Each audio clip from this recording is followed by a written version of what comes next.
எனக்கு தெரிஞ்சு 20-30 வருஷமாக கஷ்டப்பட்டு கட்சி நடத்துகிற திருமாவளவன் இன்னை வரைக்கும் ஒரு டபுள் டிஜிட்லேயே வரல. இன்றைக்கி நீங்கள் போய் அங்கே காத்து கிடக்கிற மாதிரி தான் இருக்குது. எந்த கட்சிக்குமே வந்து இவங்க சொன்ன சீட்ஸ் கொடுக்கவே இல்லை. இப்போ போட்டி யாருக்கு அப்படின்னா குவான்டிட்டிக்கும் குவாலிட்டிக்கும் தான். ஸோ குவான்டிட்டி 26 கட்சி இருக்குன்னு நினைக்கிறாங்க. எந்த கட்சி பேரோட நம்ம வாசிக்க முடியாது. அத்தனை கட்சி நீங்கள் இழுத்து பிடிச்சி இவர் 6 ஆளுக்கு ஒன்று கொடுத்து நீங்கள் ட்ரை பண்ணுறாங்க. நீங்கள் திமுகவுக்கும் மற்ற கட்சிகளுக்குள்ள டிஃப்ரென்ஸ் பார்த்தீங்கன்னா, அது வந்து உங்களுக்கு பணபலம், முழுக்க பணபலம். உங்கள் முதல் குடும்பத்தை யாருக்கு தெரியுமோ அவங்களுக்கு தான் அந்த சீட்டு கிடைக்கும். நீங்கள் அங்கே லாபி இல்லை அப்படின்னா வந்து நீங்கள் சீட்டெல்லாம் கனவுலேயே நினைக்க முடியாது.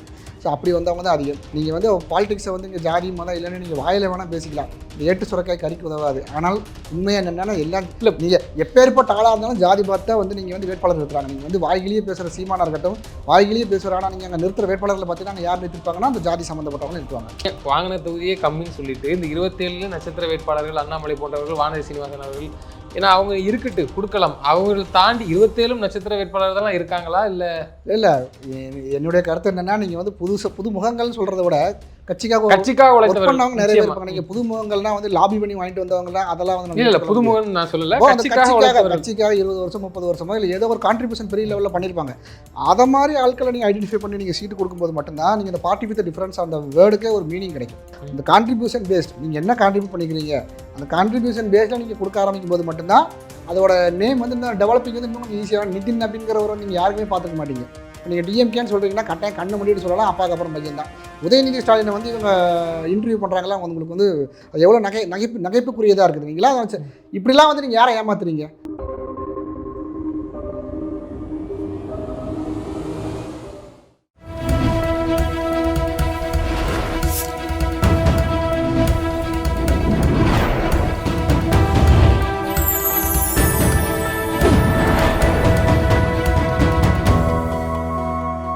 சேனல் 5 தமிழ் நேயர்களுக்கு வணக்கம். இன்றைய நேர்காணலில் நம்மோடு பேச இருப்பது அரசியல் விமர்சகர் சிவசங்கர் அவர்கள். சார் வணக்கம். சார் வணக்கம்.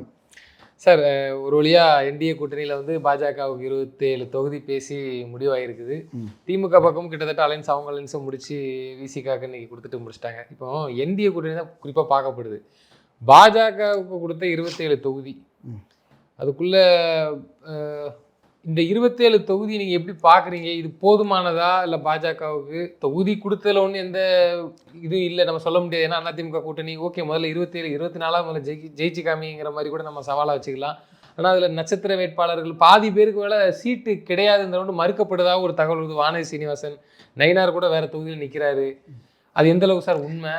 இல்லை, தொகுதி பங்கீடு வந்து ரொம்ப சுமூகமாக முடிஞ்சிருக்குன்னா அது சுமூகமாக முடிஞ்சிருக்குது. ஏன்னா நீங்கள் திமுக மாதிரி டெய்லி அங்கே பார்த்தீங்கன்னா சண்டை சச்சரவு கொடுப்பாங்களா கொடுக்க மாட்டாங்களா? அது எனக்கு தெரிஞ்சு 20-30 வருஷமாக கஷ்டப்பட்டு கட்சி நடத்துகிற திருமாவளவன் இன்னை வரைக்கும் ஒரு டபுள் டிஜிட்லேயே வரல.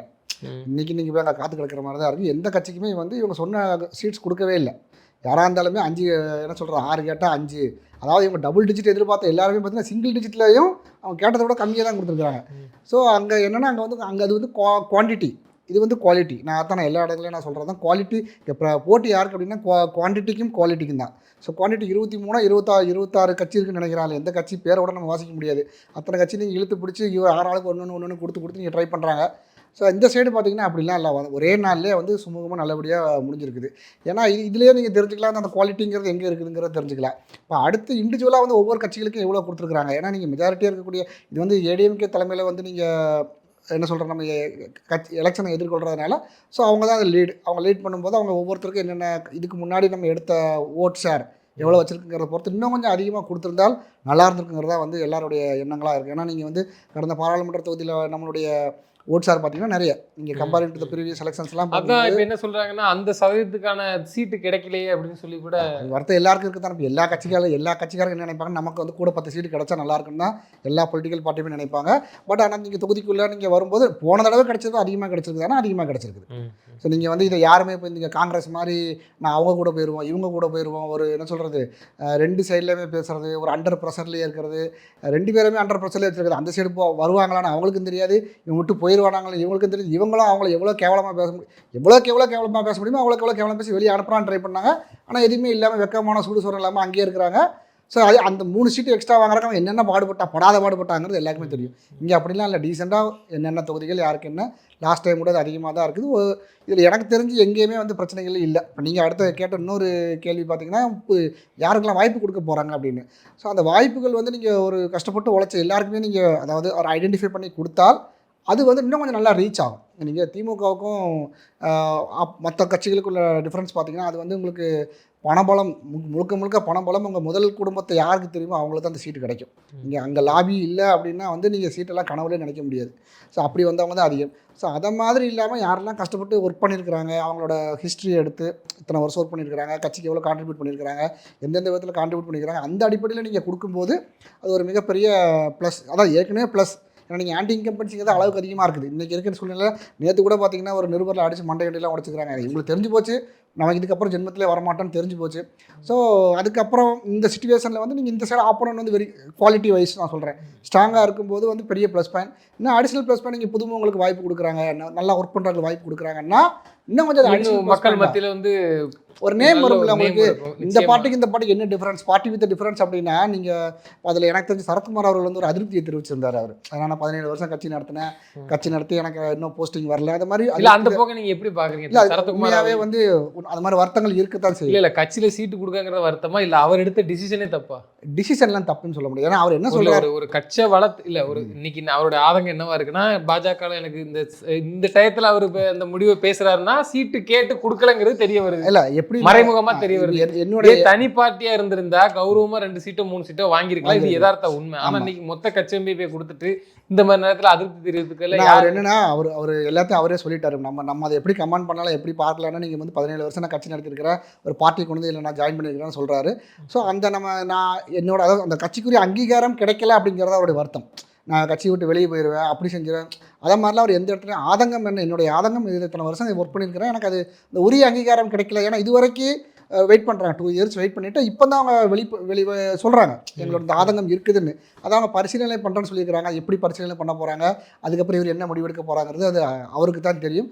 பட் அதை வந்து நீங்கள் உடனடியாக செஞ்சுருந்தால் நல்லா இருந்திருக்கும். ஏன்னா வந்து நீங்கள் ஒரு பார்ட்டியை வந்து 17 வருஷம் ரன் பண்ண பார்ட்டியை கொண்டு வந்து ஜாயின் பண்ணும்போது கட்டாயம் ஒரு டிமாண்ட் இருக்கும். யாராக இருந்தாலுமே இந்த டிமாண்ட்ஸ் குறைஞ்சது ஒரு பேசிக் டிமாண்ட்ஸாவது இருக்கும். அதை ஒரு டிமாண்டுமே இல்லாமலாம் வந்து யாருமே ஜாயின் பண்ண மாட்டாங்க. அதை செஞ்சு கொடுத்தோம்னா நான் அவங்க, ஏன்னா அவருக்கு ஒரு ஃபேன் பேஸ் இருக்காதுன்னா ஃபேன் பேஸ் இருக்குது, உங்களுக்கு கம்யூனிட்டி ஓட்டு இருக்காதுன்னா கம்யூனிட்டி ஓட்டு இருக்குது. நீங்கள் வந்து பாலிடிக்ஸை வந்து இங்கே ஜாதி மதம் இல்லைன்னு நீங்கள் வாயில வேணால் பேசிக்கலாம், இந்த ஏட்டு சுரக்காய் கறிக்கு உதவாது. ஆனால் உண்மையாக என்னென்னா எல்லாம் இல்லை, நீங்கள் எப்பேற்பட்ட ஆளாக இருந்தாலும் ஜாதி பார்த்தா வந்து நீங்கள் வந்து வேட்பாளர் நிறுத்துறாங்க. நீங்கள் வந்து வாய்கிலேயே பேசுகிற சீமானாக இருக்கட்டும், வாய்கிலேயே பேசுகிற, ஆனால் நீங்கள் அங்கே நிறுத்துகிற வேட்பாளர்களை பார்த்தீங்கன்னா யார் நிறுத்திருப்பாங்கன்னா அந்த ஜாதி சம்மந்தப்பட்டவங்க நிறுத்துவாங்க. ஸோ அது வந்து நீங்கள் ப்ராக்டிக்கல் பாலிடிக்ஸ்ங்கிறது வேறு, நீங்கள் யதார்த்த உண்மைங்கிறது வேறு. இப்போ இவருக்குரிய ஃபேன் பேஸ் அதிகமாக இருக்கிறனால அதை நீங்கள் அந்த ஓட்டை வந்து கன்வெர்ட் ஆகணும். இல்லை அது வந்து நம்ம அதித்தியாச்சுன்னா இப்போ நீங்கள் நான் என்ன சொல்ல வரேன் சொல்லி முடிச்சிடறேன். இப்போ இவருக்கு ஒரு ஓட் ஷேர் இருக்குது, ஒரு ஓட் பேங்க் இருக்குது, அது மிஸ் பண்ணக்கூடாது அப்படின்னா அதுக்கு அந்த அங்கீகாரம் கிடைச்சதான அவங்களுடைய தொண்டர்கள், அவரோட ரசிகர்கள் நிறைய பேர் இருக்கிறாங்க.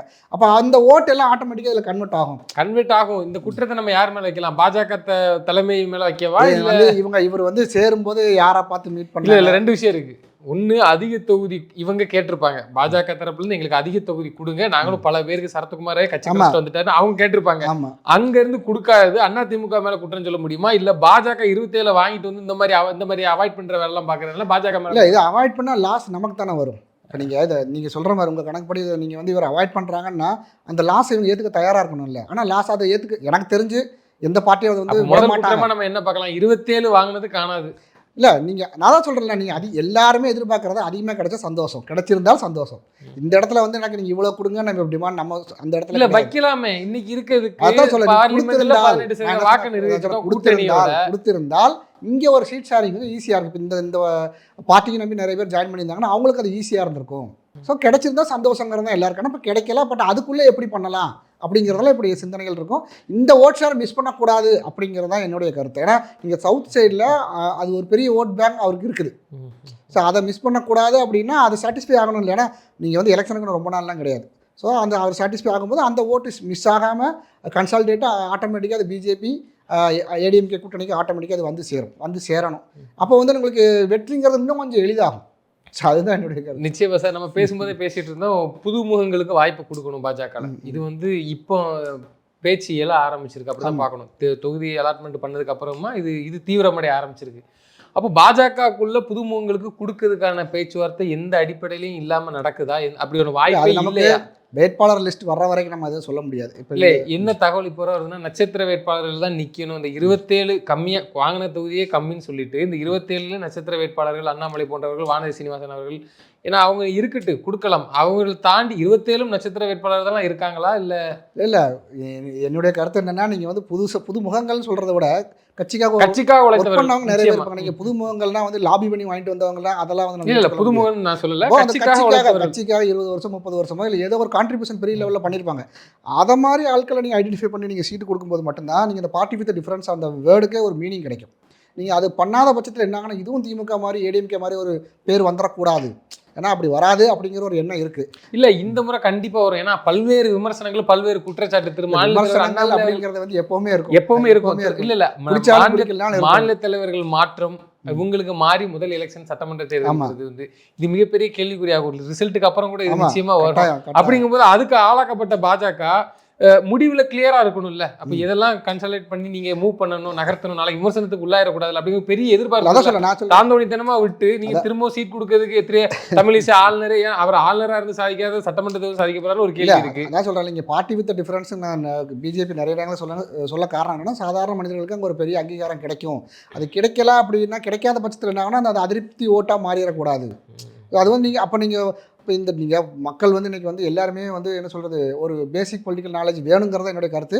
இது எல்லாருமே செக் பண்ண தான் செய்வாங்க. உங்கள் தொகுதியில் ஒரு வேட்பாளர் என்ன சொல்கிறது ஒரு போஸ்ட் பண்ணுறாங்க அப்படின்னா, டிஎம்கேல அவர் யார் என்ன ஏது. ஃபார் எக்ஸாம்பிள் பார்த்தீங்கன்னா, இவரோட நீங்கள் நேருவோட பையன், அடுத்து நீங்கள் இது மாதிரி அந்தந்த பொன்முடியோட பையன், அந்தந்த இவர் இங்கே வேலூர் அப்படின்னா துரைமுருகன் பையன், இதை மாதிரி ஒரு இன்ஹெரிட்டட் அப்பாவுக்கு அப்புறம் பையன், இது தலைமையிலேருந்து கீழே வரைக்கும் வர மாதிரி வந்தது அப்படின்னா, அப்போ இதுக்கும் இந்த பார்ட்டி வித் டிஃபரன்ஸுக்கு ஒரு மீனிங் இருக்காது.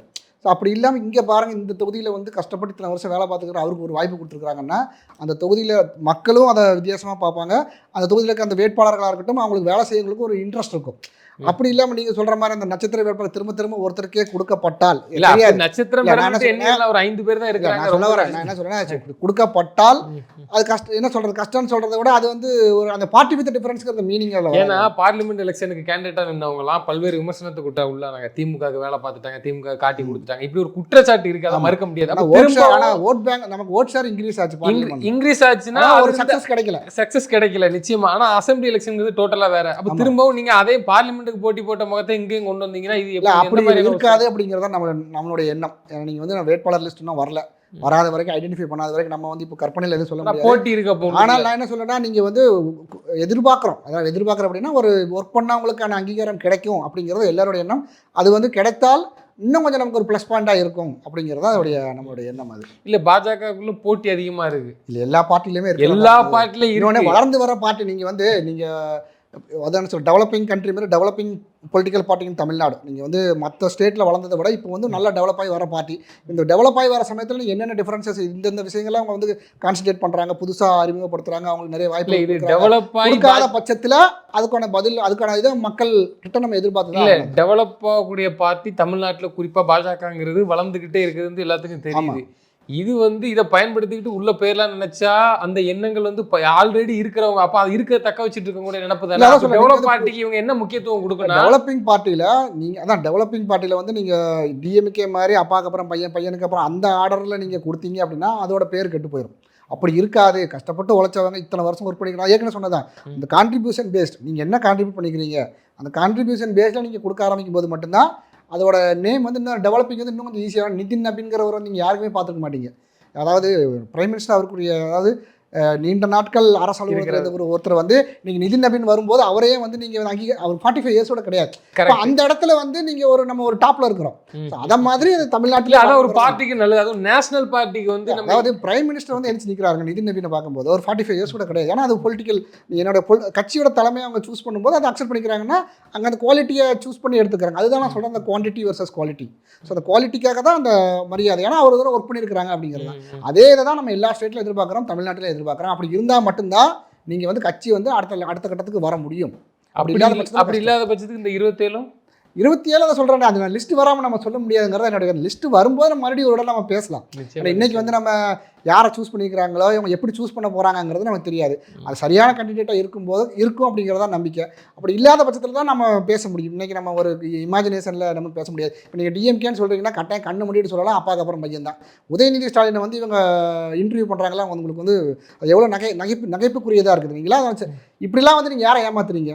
அந்த பையன் வந்து எத்தனை நாள் வேலை பார்த்துக்கிறவங்க கட்சிக்காக என்னைக்காவது வேலை பார்த்துக்கிறாங்க பிறந்ததுலேருந்து ஒரு வேலையும் பார்த்தா கிடையாது. நேரடியாக கொண்டு வந்து எலெக்ஷன் நிற்க வச்சிங்க, எம்எல்ஏ ஆக்கினீங்க, எம்பி ஆக்கினீங்க, chief minister deputy chief minister ஆக்கிட்டீங்க. ஸோ ஒரு கடமைக்கு முன்னாடி உட்கார வச்சு 4 கேள்வி கேட்கறதெல்லாம் வந்து சும்மா நீங்கள் ஒரு என்ன சொல்கிற டெமோக்ராட்டிக் இருக்கிற மாதிரி கொண்டு வரீங்க. அதெல்லாம் வந்து எல்லாரும் மக்களும் பார்த்துக்கிட்டு தான் இருக்கிறாங்க. அது நகைப்புக்குரியது அப்படிங்கிறது அதை மாதிரி இங்கே இருக்காதுங்கிறதா நம்ம நம்பிக்கை. இல்லை இருக்காதுங்கிறத நம்ம நம்புகிறோம். அப்படியே நடந்தாலும் இருந்தாலும் நம்ம மறுபடியும் இன்னொரு இடம் பேசலாம். இல்லை பேசலாம். முடிவை எடுக்கிறது யாரா சார் நீங்கள் பார்க்குறீங்க? ஏன்னா பாஜகக்குள்ள தலைவராக இருக்கிறாரு. தலைவர் எதுக்கு இருக்கிறாருன்னா ஒரு மாநிலத்தில் தேர்தலில் வந்து அவர் தலைமையில் நடக்கணும், ப்ளஸ் முக்கிய முடிவுகளை மேலிடம் கொடுத்து இது பண்ணணும். ஆனால் அங்கே முழுக்க தலைவருக்கும் சம்மந்தம் இல்லாத ஆளும் முடிவு பண்ணுறாங்க, கேண்டிடேட் போடுறதுலேயே ஒரு முடிவு பண்ணுறாங்க. ஏன்னா எனக்கு தெரிஞ்ச ஒரு 2 பேர் சொல்ல விரும்பலை. அவர்களுக்கு ஆர்எஸ்எஸ்ல இருந்தே சீட்டு கொடுக்கறதுக்கு ப்ரெஷர் பண்ணியோ இல்லை முக்கியத்துவம் அதான் என்ன சொல்லியிருக்காங்கன்னா உழைக்கிறாங்க, அப்போ உழைக்கிறவங்களுக்கு சீட்டு கொடுக்குன்னு சொல்லும்போது அவங்க பேரே அதில் இல்லை, இந்த ரவுண்டு கிடையாதுங்கிற மாதிரிலாம் பேசுகிறாங்களா? அப்போ இவங்க ஒரு லிஸ்ட்டை கலெக்ட் பண்ணி வச்சிருக்காங்களா? அப்படின்னா முடிவு யார் எடுக்கிறா? பாஜகக்குள்ள முடிவு ஹைகமாண்ட் தான், டெல்லி ஹைகமாண்ட் தான் வந்து ஃபைனல் அத்தாரிட்டி. அது நீங்கள் நம்புறீங்க? அதை நான் இல்லை ஒட்டுமொத்த ஃபைனல் பண்ணுறது அவங்க. ஆனால் இந்த தலைவரையும் தாண்டி கொடுப்பாங்க. நீங்கள் இங்கே இருக்க ரெக்கமெண்டேஷன்ஸ் இங்கேருந்து தான் உங்களுக்கு போகும் எல்லாமே. இவங்க வந்து யாரெல்லாம் ஒர்க் பண்ணாங்க மாநில தலைவர் கொடுக்குறாரா? கண்டிப்பாக ஆர்எஸ்எஸும் மாநில தலைவரும் கலந்து பேசலாம், எந்த தவறும் இல்லை. எந்த தவறுமே தாய் கழகம் அதுல மாற்றுகிறது இல்லை. அவங்களோட வழிகாட்டுதல் படி தான் எல்லாமே நடக்குது. ஆர்எஸ்எஸ் சொல்லி ரெஃபர் பண்றாங்க, இவங்க உழைச்சிருக்காங்க, உழைப்பு இருக்கு, இவங்களுக்கு சீட்டு கொடுக்கும் பட்சத்துல அதெல்லாம் அவாய்ட் பண்ணப்படுது. அப்படி அவாய்ட் பண்ண மாட்டாங்க. ஏன்னா அது வந்து இங்க நடக்காது. அதுக்கான வாய்ப்புகள் இங்க இல்ல. நீங்க சொல்றதுல நீங்க அப்படி ஒரு லிஸ்ட் வந்தால் நம்ம அதை பேசலாம். ஆனால் இது வந்து இப்போ நீங்கள் அதாவது உறுதிப்படுத்தப்படாத நம்ம தகவல்களை வந்து நம்ம இங்கே சொல்ல முடியாது. பட் ஆனால் அந்த ரெஃபரன்ஸே தெரியல. இல்லை அந்த ரெஃபரன்சஸ் வந்து நீங்கள் கட்டாயம் ஆர்எஸ்எஸோட அமைப்போட ரெஃபரன்சஸ் அதாவது சப்போர்ட் வந்து இருக்கு. அவங்களாம் ஒர்க் பண்ணிக்கிறாங்க, இந்த இத்தனை வருடங்கள் ஒர்க் பண்ணிக்கிறாங்க, அவங்களோட ரெக்கமெண்டேஷன்ஸ்லாம் வரும்.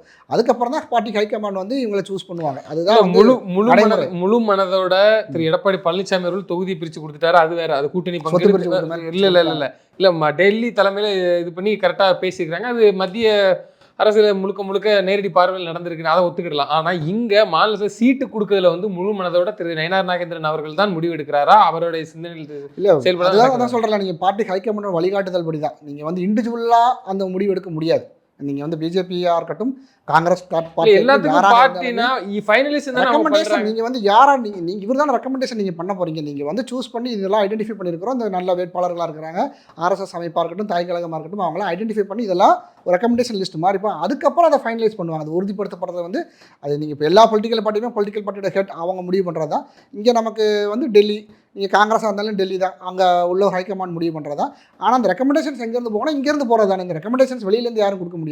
இவங்க தான் வேலை பார்த்தாங்கிறது இவங்க சொன்னால் தானே அவங்களுக்கு தெரியும். அது சரியான இடத்துக்கு கொண்டு போகப்படும் போது மட்டும்தான் அந்த ஆர்எஸ்எஸ் இருக்கட்டும், பிஜேபி பார்ட்டியாக இருக்கட்டும், அவங்க ஐடென்டிஃபை பண்ணி கொடுத்து அதில் லிஸ்ட் வரும்போது தான் நமக்கு தெரிய வரும் உண்மையாக நீங்கள் சொல்கிற மாதிரி உண்மையாகவே உழைத்தவர்களுக்கு கொடுத்துருக்காங்களா, இல்லை வந்து நீங்கள் ரெக்கமெண்டேஷனில் வந்தவங்க வந்திருக்காங்கிறது நமக்கு பின்னாடி தான் தெரிய வரும். அது கரெக்டாக ஒர்க் பண்ணவங்களுக்கு கொடுத்தா மட்டும்தான் அது அடுத்த ஸ்டேஜுக்கு வருங்கிறது, பார்ட்டி அடுத்த லெவலுக்கு வரும் அப்படிங்கிறது நம்மளுடைய எண்ணம். இப்போ இந்த தேர்தலில் குறிப்பாக திமுகவுடைய எதிர்ப்பு வாக்குகள்ங்கிறது வந்து யாருக்கு போகுது? ஏன்னா அது வந்து பெருசாக பார்க்கக்கூடிய ஒரு விஷயமா இருக்குது. ஒரு பக்கம் ஓட்டை கலைச்சி கேம் பிளே பண்ணுறாங்கன்னு ஒரு விமர்சனம் இருக்குது. இதுக்கு இடையில் என்டிஏ வந்து அவங்களுடைய கட்டமைப்பை வந்து வலுப்படுத்திக்கிட்டு கிளியராக போகிறாங்க. இன்னொரு பக்கம் சசிகலா அவர்கள் இப்போ ஐயா பெரியவரை சந்திக்கிறது, இது ஒரு குரூப் ஆஃபாக இவங்க ஒரு தனி மூமெண்ட்டில் இருக்கிறாங்க. இது என்டிஏக்கு வந்து நல்லதா இல்லை பெரிய பாதிப்பு தான்? இல்லை, ஃபஸ்ட்டு வந்து இந்த திமுகவோட ஆன்டி இன்கம்பன்சி அவங்க பண்ண அட்டூழியங்கள் 5 வருடங்கள் அவங்க செஞ்ச அட்டூழியங்கள் வந்து இதுக்கப்புறம் அவங்க ஜென்மத்தில் இல்லை. அதை எதை வச்சு அவங்க ஃபீல் பண்ணுறாங்கன்னா நான் சொல்லிக்கிறேன், இது ஒரு விமர்சனம் வெளிப்படையாக தெரியுது. நம்ம மேலே மக்கள்கிட்ட இருக்க அதிருப்தி நிறைய இருக்குன்னு திமுகவுக்கும் தெரியுது. அதை எப்படி இவங்க மேட்ச் பண்ணுறாங்கன்னா, ஆட்டையை கலைச்சி விடுறதுக்கு புதுசாக அணியை கிளப்புறாங்க. நீ ஒரு தனி கோஷ்டியாக நின்று ஓட்டை பிரிக்கிறதுக்கு எப்படி டிடி தினகரன் அவர்களை கிளியராக என்டிஏக்கு வந்துட்டாரு. இது யாருமே எதிர்பார்க்கல. எடப்பாடி அவர்கள் அவ்வளோ விமர்சனம் பண்ணிட்டு நீ உள்ளே வந்துட்டாங்க. அது பெரிய பேரிடியாக இருங்கிறதுனால புதுசாக இயக்கங்களை உற்பத்தி பண்ணுது திமுக அப்படி ஒரு குற்றச்சாட்டு இருக்கு. இந்த லாபியை வந்து கையாளுறாங்க. திமுகவுக்கு வரக்கூடிய ஓட்டுகள் தான் பிரியும். நீங்கள் வந்து நீங்கள் ஃபார் எக்ஸாம்பிள் ஓட்டை பிரிக்கிறாங்க அப்படின்னா திமுகவுக்கு போய் சேரக்கூடிய ஓட்டுகள் பார்த்தீங்கன்னா யாருக்கு போகணும்னா தேவைக்கையில் ஒரு கூட்டம் கட்டாயம் வந்து அதை பிரிச்சுருவாங்க. ஏன்னா நீங்கள் வந்து ரொம்ப தீவிரமாக எதிர்த்து இருக்கிறது யாருன்னு பார்த்தீங்கன்னா வந்து தேவைக்காகவும் வந்து திமுக தீவிரமாக எதிர்க்கிறாங்க. அப்போ அந்த ஓட் ஷேர் எங்கே பிரியும், அந்த யங்ஸ்டர்ஸோட ஓட்டில் கட்டாயம் ஒரு ஷேர் யாருக்கு போகணும், தேவைக்க அதுக்கு போகுமா கட்டாயம் திமுக மட்டும்தான் பிரிக்குதா, அதிமுக வந்து ஒன்றுமே பிரிக்கலையா? அதிமுகவில் வந்து நீங்கள் நான் லாஸ்ட் இயரோட கம்பேர் பண்ண 2021 கம்பேர் பண்ணும்போது நீங்கள் 2 எலெக்ஷன்லாமே பார்த்தீங்கன்னா ஒவ்வொரு தொகுதியிலும் நீங்கள் வெற்றி வாய்ப்பு இழந்தது பார்த்தீங்கன்னா பெரிய டிஃபரன்சஸ்லாம் இருக்காது. ஒரு 3000 to 5000 ஓட் டிஃபரன்சஸ்லாம் இருக்கும். அது விஜய் இல்லாத ஒரு தேர்தல். இன்னைக்கு அவர் சொல்ல வரேன் அந்த ஓட் ஷேர் எதனால் மிஸ் ஆச்சு அப்படின்னா பார்த்தீங்கன்னா அப்போ டிடிவி தினகரன் அவர்கள் வந்து தனியாக நிற்கிறாங்க. இப்போ அதில் அவரும் தேமுதிக அந்த டைம் நின்னாங்க. அந்த தேமுதிக 0.5 அது கூட கிடையாது. பிலோ லெவலில் இருந்த கூட்டம் வந்து இப்போ எங்கே இருக்கிறாங்கன்னா அந்த சைடு இருக்கிறாங்க. அதில் வந்து மோர் தேன் 2 to 3% நினைக்கிறேன் இவரோட ஓட் ஷேர் அவங்க இங்கே இருக்கிறாங்க. ஸோ அந்த பிரிந்த வாக்குகள் வந்து இந்த சைடு சேரும்போது ஆட்டோமேட்டிக்காக ஒரு ப்ளஸ்ஸாக தான் அமையும்.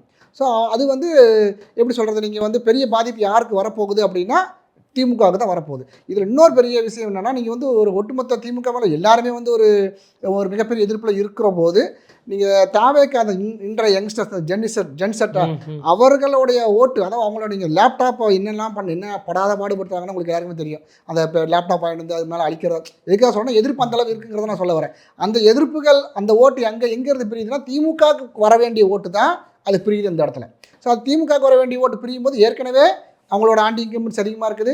அந்த பர்டிகுலராக தேவைக்கோட ஓட்டு பிரியுது. அப்போ அதிகமாக பாதிக்கப்பட போகிறது யாரும் பார்த்தீங்கன்னா இதில் வந்து திமுக தான் மறுபடியும் இதில் பெரிய லெவலில் பாதிக்கப்படும். வெற்றிங்கிறது வந்து என்டிஏக்கு உறுதியாக இருக்குது. கட்டாயம் நீங்கள் வாய்ப்புகள் அதிகம். நான் உறுதியாக நான் சொல்லுவேன். ஏன்னா நீங்கள் வந்து ஆன்டி இன்கம்பன்ஸ் இன்னைக்கு நேற்று பேப்பர் எடுக்கிறீங்கன்னா அதுலேயும் வெட்டு குத்து கொலை கஞ்சா நீங்கள் அது வந்து ஒரு சர்வசாதாரணங்கிற ஸ்டேஜுக்கு போன மாதிரி இருக்குது. நீங்கள் சவுத் சைடில் பார்த்தீங்கன்னா ஜாதி கலவரமாக இருக்கட்டும், ஜாதி கலவரங்கிறத விட நீங்கள் பாதிக்கப்படுற மக்கள், அதாவது தாழ்த்தப்பட்ட மக்களோட இப்போ படாத பாடுபடுறாங்க. நீங்கள் அதுவரை அவர்களுக்காக நாங்கள் போராட சொல்லியிருக்க திருமாவளவன் வந்து ஒரு 8 சீட்டுக்காக போய் கோபாலபுரம் வாசலில் காத்து கிடக்கிறதுலாம் வந்து அந்த பிரச்சனைக்காக 5 வருஷம் பேசினாங்கன்னா பேசவே இல்லை. கட்டாயம் அவங்க பேசியிருக்கணும். அதே மாதிரி இன்னொரு கட்சியும் வந்து அந்த திமுக விட்டு வெளியே வந்திருக்கு. இது குறித்து நம்ம பிரச்சாரங்கிறது எந்த அளவுக்கு வச்சிருக்கிறோம், நம்மளோட பாயிண்ட்ஸ் என்ன, நம்ம என்ன செய்ய போறோம், இங்கே ஆன்டி இன்கம்பன்சி இருக்குது. இந்த என்னென்ன பிரச்சனைகளை நீங்கள் சட்டம் ஒழுங்கு வந்து லா அண்ட் ஆர்டரே கிடையாது. நீங்கள் இதுக்கு முன்னாடி உள்ள ஏடிஎம்கேவோட ஆட்சிகள் பார்க்குறீங்க, ஏடிஎம்கே தலைமையில் நடைபெற்ற ஆட்சிகள் போனால் இந்த லா அண்ட் ஆர்டர் இந்த அளவில் பிரச்சனை என்றைக்குமே இருந்ததே கிடையாது. பிரதான எதிர்க்கட்சியா அதிமுக செயல்பட்டுச்சா? இப்போ நீங்களே ஒரு கொஸ்டின் வைக்கிறீங்க, திருமாவளவன் அவர்கள் அப்படி ஒரு பேசிட்டு இன்னைக்கு அதோட கூட்டணியில் போய் மல்லு கட்டி நிற்கிறது எவ்வளோ பெரிய அசிங்கம் சொல்ல வரீங்க. இதை அதிமுக கையில் எடுத்து தீவிரமாக பிரச்சாரம் பண்ணிச்சா பிரதான எதிர்க்கட்சியா செயல்பட்டுதாங்கிற ஒரு கொஸ்டின் இருக்குதுல்ல இந்த இடத்துல இருக்கு. உங்களுக்கு போராட்டங்கள் எல்லா இடங்களிலுமே நடக்கத்தான் செய்யுது. நான் என்ன சொல்றேன்னா, இந்த மக்களோட மனதில் எப்படி இருக்கும்னா, திமுக எப்போவுமே திமுக வந்து கண்டினியூஸாக 2 times வந்ததே கிடையாது. ஸோ அடுத்து இப்போ இருக்கிற ஆன்டி இன்கம்பன்சி ஆட்டோமேட்டிக்காக ஏடிஎம்கே வரக்கான வாய்ப்புகள் நிறையவே இருக்குது. ஏடிஎம்கே வரும்போது எப்போவுமே இந்த லா அண்ட் ஆர்டர் இந்த அளவுக்கு வந்து ரொம்ப மோசமாக போனதே கிடையாது. ஏன்னா காவல்துறைக்கு வந்து ஒரு பேசிக் என்ன சொல்ல இவங்களை கம்பேர் பண்ணும்போது ஒரு சுதந்திரங்கிறது இருக்கும். அப்போ இந்த கஞ்சா புழக்கமாக இருக்கட்டும், மாணவர்கள் பாதிக்கப்பட்டதாக இருக்கட்டும், அது வந்து மிகப்பெரிய லெவலில் வந்து உடனடியாக அந்த சட்டம் ஒழுங்குங்கிறது உடனடியாக ஒரு நல்ல ஒரு நிலைமைக்கு வரும். ஸோ அந்த ஓட்டு போட போகிற யங்ஸ்டர்ஸாக இருக்கட்டும், இல்லை உங்களை தேடி யார் ஓட்டு கேட்டு வந்தாலும் நான் சொல்வது என்னென்னா 2 கேள்விகள் கேளுங்க. இதுக்கு உங்களுக்கு திமுக உங்களுக்கு என்ன செஞ்சுது? உங்களோட முதல் வாக்குறுதி நீங்கள் கொடுத்துக்கிறீங்க, அந்த சுயாட்சின்னு சொன்னீங்க, இன்னை வரைக்கும் அதை செய்யவே இல்லை. சரி, நீட்டை ஒழிச்சிங்களா? ஒழிக்கலை. ஒரு பேசிக்காக 2-3 கொஸ்டிகள் மட்டும் கேளுங்க. நீங்கள் உங்கள் கட்டாயம் எல்லார் வீட்டிலுமே வந்து அந்த கரண்ட் பில்லு எல்லாமே சொத்து வரி வீட்டு வரி எல்லாமே கையில் வச்சுருப்பீங்க. அந்த பில்லில் ஏதாவது ஒன்று நீங்கள் கொடுத்து நீங்கள் ஏன் இவ்வளோ தூரம் நீங்கள் வந்து விலையை ஏற்றுனீங்கன்னு கேளுங்க. யார் வந்தாலுமே சரி. அதுக்கப்புறம் நீங்கள் ஓட்டு போடலாமா போட வேண்டாமாங்கிறத முடிவு பண்ணுங்கள். அதே மாதிரி டாஸ்மாக தெருவெல்லாம் திறந்து விட்டுங்க. நீங்கள் வரும்போது கனிமொழி அவர்களோ இல்லை வந்து மகளிர் அணியிலேருந்து யார் உங்கள் வீட்டை தேடி வந்தாலும் நீங்கள் ஒரே ஒரு வார்த்தை கேளுங்க, நீங்கள் டாஸ்மாக மூடுறேன்னு சொன்னீங்களா, ஏன் நீங்கள் மூடலை? 12 F2 லைசன்ஸ்ன்னு நினைக்கிறேன் நீங்கள் சென்னையை பொறுத்தளவில். அந்த பார், அதாவது மணமகிழ் மன்றமா, வெறும் 12 தான் இருந்தது இதுக்கு முன்னாடி 2021 முன்னாடி. நீங்க கட்சியுமே சொல்ல மாட்டேங்க, நாங்க வந்து நிரந்தர கட்டாயம் சொல்றேன், அதை செய்யணும். யாரா இருந்தாலும் செய்யணும். நீங்க பேசல. இப்ப 2021 நீங்க வரும்போது நீங்க கொடுத்த வாக்குறுதிகளை நீங்க ஏன் செய்யல அப்படிங்கறத என்னுடைய கேள்வி. நீங்க 12 நான் சொல்லி முடிச்சிடறேன். 12 ஒரு 20க்குள்ளே தான் இருந்து அந்த F2 லைசன்ஸ் அப்படிங்கிறது. எனக்கு அந்த மணமகிழ் மன்றங்கிறது சென்னைக்குள்ளே நீங்கள் தமிழ்நாடு ஃபுல்லாக ஆரம்பிச்சிட்டீங்க. நீங்கள் சொன்னது என்ன சொன்னீங்கன்னா, டாஸ்மார்க்கை ஒழிச்சிருவோன்னு சொன்னீங்க. ஆனால் நீங்கள் வந்ததுக்கப்புறம் எந்தெந்த வழியில் வந்து டாஸ்மார்க்கை புதுசாக வேறு பேரில் ஆரம்பிக்க முடியுமோ ஆரம்பிச்சிட்டிங்க. இன்றைக்கி சென்னையில் மட்டும் மோர் தென் 200 கிளப் இருக்குது. அந்த மணமகிழ் மன்றம் அப்படிங்கிற பேரில் ஆரம்பிச்சு வச்சிருக்கீங்க. ஸோ என்னென்ன வழியில் வந்து நீங்கள் குடிச்சு கட்டி போக நாசமாக போகிறக்கான வாய்ப்புகள் உண்டோ அதையும் நீங்கள் திறந்து விட்டுருக்கிறீங்க. கஞ்சா எல்லா இடங்களிலுமே கிடைக்கும். லா அண்ட் ஆர்டர் கிடையாது. வெட்டு குத்து கொலை எங்கே எப்படி நடக்குதுன்னா, அதை ஹிஸ்ட்ரி எடுத்து பார்த்தீங்கன்னா அவன் கஞ்சா குடிச்சிருப்பான், இல்லை வந்து சரக்கு அடிச்சிருப்பான், ஏதோ ஒரு இன்ஃப்ளூயன்சஸ் அதிகமாக இருக்குது. இது கம்ப்ளீட்டாக குறையணும் அப்படின்னா அடுத்த ஒரு ஆட்சி வரும்போது அது கட்டாயம் இந்த மாற்றங்கள் வரணும். ஓட்டு கேட்டு உங்கள்கிட்ட யார் தேடி வந்தாலுமே சரி, ஒரு குறிப்பிட்ட கேள்விகளை கேளுங்க. நான் என்ன சொல்கிறேன், நீங்கள் இவங்களுக்கு ஓட்டு போடுங்க அவங்களுக்கு ஓட்டு போடுங்க நான் சொல்ல வராது, உங்களுடைய விருப்பம். அதை யாருமே வந்து நம்ம சொல்ல முடியாது. ஒரு பேசிக் உங்கள் வீட்டு தேடி வராங்களா, நீங்கள் வந்து சொத்து வரி ஏன் வைத்துனீங்க, நீங்கள் கையில் நீங்கள் கட்டாயம் நீங்கள் எல்லாருமே வந்து மொபைல்லே வந்து பேமெண்ட்லாம் பண்ணுறாங்க.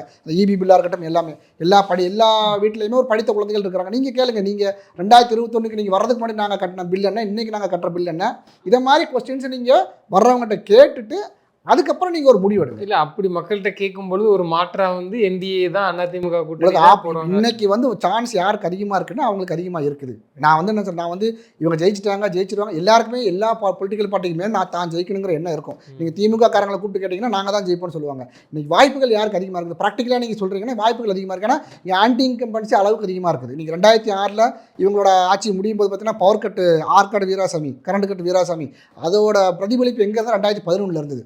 ஸோ நீங்கள் அதை மாதிரி ஆன்டி இன்கம்பன்சி அளவுக்கு அதிகமாக இருக்குதுங்கிறத நான் சொல்ல வரேன். 96 நீங்கள் 2001 நீங்கள் ஆட்சி விடும்போது நீங்கள் அன்னைக்கு இதை மாதிரி தான் பண்ணினீங்க. ஸோ ஒரு மிகப்பெரிய ஒரு எதிர்ப்பலைங்கிறது அதிகமாக இருக்குது. ஸோ அது யாருக்கு ஆட்டோமேட்டிக்காக இங்கே யாருக்கு சாதகமாக அமையும்னா ஏடிஎம்கே இந்த கூட்டணிக்கு வந்து ஆட்டோமேட்டிக்காக சாதகமாக அமையறதுக்கான வாய்ப்புகள் அதிகமாக இருக்குங்கிறத நம்ம சொல்ல வரோம். அதில் நிச்சயமாக சார். தொடர்ந்து தங்களது கருத்துக்களை பயந்தமைக்கு நன்றி. தேங்க்யூ.